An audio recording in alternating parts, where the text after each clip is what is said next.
مشاهدينا الكرام، اهلا وسهلا بكم هنا في فيديو جديد من امام ملعب طنجة للقطوطة. كتشوف الاشغال لا زالت متواصلة مشاهدينا الكرام، مازال الاشغال ديال رفع الدعامات ديال الصرف متواصلة. كما كتشوف هاد الدربة راه تحولت لهنايا، راه كدي شي جديد الدعامة ديال قدام الباب الرئيسية. كما سبق وأشرت في موضوع أو الفيديو السابق مشاهدينا الكرام، درت على واحد النقطة هاد الكرياجات اللي كيعملوا برا من الملعب.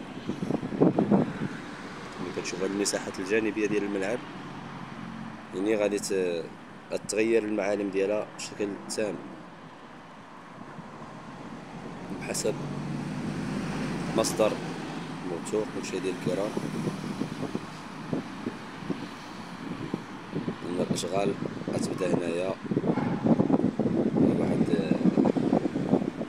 اشغال كبرى، واحد الورش كبير غيبدا هنا بجنبات الملعب. الكل كان كيتساءل علاش داروهم هاد الكرياجات هادو. كما كتشوفوا بعادين هادو كانوا غير مساحات خضراء جانبيه مجاوره للملعب. الكل كيعرف خصوص سكان مدينه طنجة والجماهير الكرويه اللي كتعتبر في المقابلات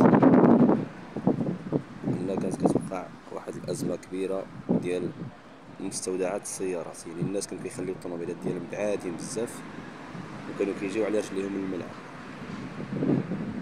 كانت كتقطع الطريق، الطرق الرئيسيه ديال الملعب على بعد تقريبا واحد 400 متر على الملعب كانت كتقطع الطريق.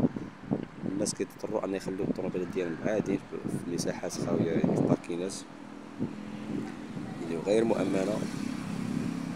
وبفضل الله تعالى وباذن الله تعالى غادي يتحل هذا المشكل هذا بسبب هاد الاشغال اللي قلت انها غتبدا هنايا. مشاهدينا الكرام، هاد الاشغال هادي غادي تعرف واحد التغير ديال 180 درجه بجنبات الملعب. شنو غيديروا هنا مشاهدينا الكرام؟ هادشي كلشي غادي يتحفر وغادي يديروا مستودعات السيارات تحت ارضيه، باركينات سوتيغ اللي على دور جنبات الملعب. يعني غتهز مئات او الاف السيارات. اللي بغا يتحل هذا المشكل هذا ديال مواقف السيارات مشكل نهائي، الامور غتكون افضل باذن الله تعالى، والمشاكل ما غاديش تبقى ان شاء الله، او على الاقل غادي تقل واحد الدرجه كبيره. يعني انا درت الملعب دابا هاد الكرياجات، انا نحاول نوريكم واحد الجانب ديال الاشغال. يعني بدات الاشغال هنا، كاين الاشغال ديال رفع الدعامات هنايا في المنطقه الغربيه ديال الملعب في الجهه الرئيسيه ديال الملعب، بينما الاشغال ديال هاد السوتيران ديال موقف السيارات تحت ارضي بدات في الجهه الشرقيه ديال الملعب باش ما تعرقلش الاشغال ديال الصرف.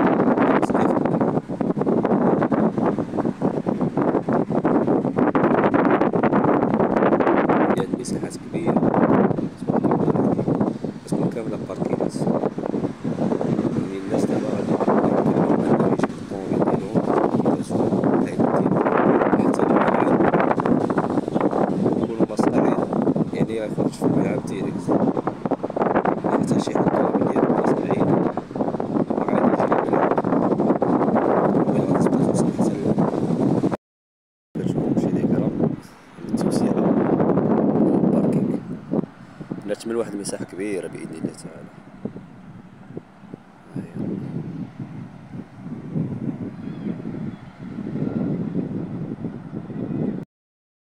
بالنسبة لي قلت فقط في الفيديو السابق أنها ربما غتكون هنايا يحطوا التجهيزات ولا داك ديال السقف، ولكن بعد ما سولت أن راه غادي يكون هنايا باركينغ تحت الأرض ديال الطوموبيلات على دور جنبات الملعب.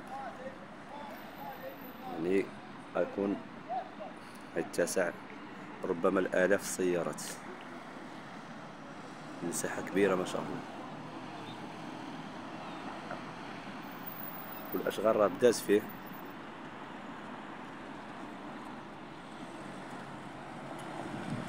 واخا مازال ما كملوش هاد الكرياج في شي بلايص، ولكن الاشغال راه بدات في الجهه الاخرى. انا ديك الساعه تنوريكم، بقاو معايا لاخر الفيديو. مشاهدينا الكرام، جيت لهنا بقيت كنسال على جزء من الفوتوغرافيات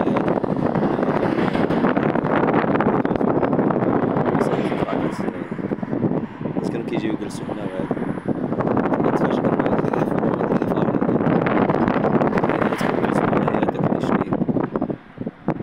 انه يعني ضيعوا القضية عاد.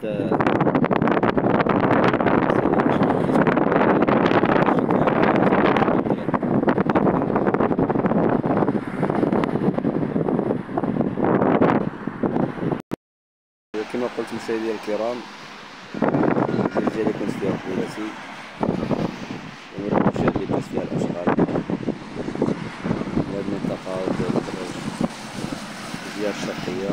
كما كتشوفوا راه بدات فيها أشغال ديال هاد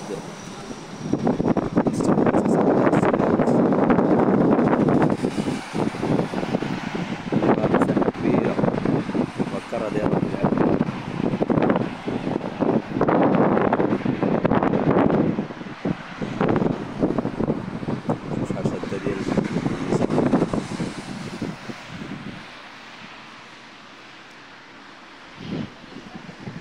عاد كاين راه الرجال الاخرى بس هذيك راه باقي ما بداش فيها شغل الحق راه دايرين هاد الكرياجات هادو.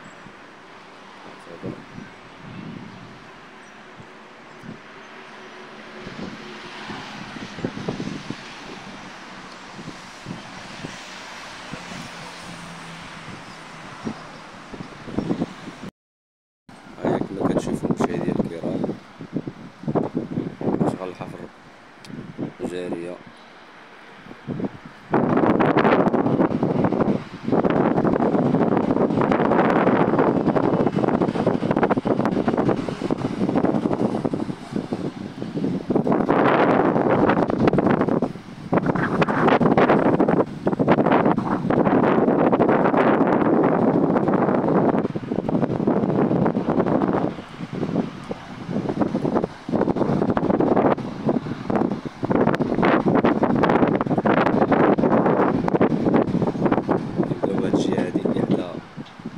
الشرقية لحدا الملعب الصغير،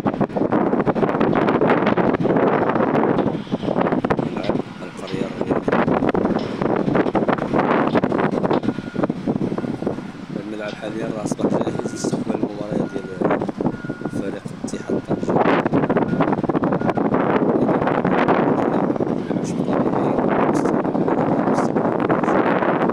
نشوفو في المقابلات المقبلة اتحاد طنجة.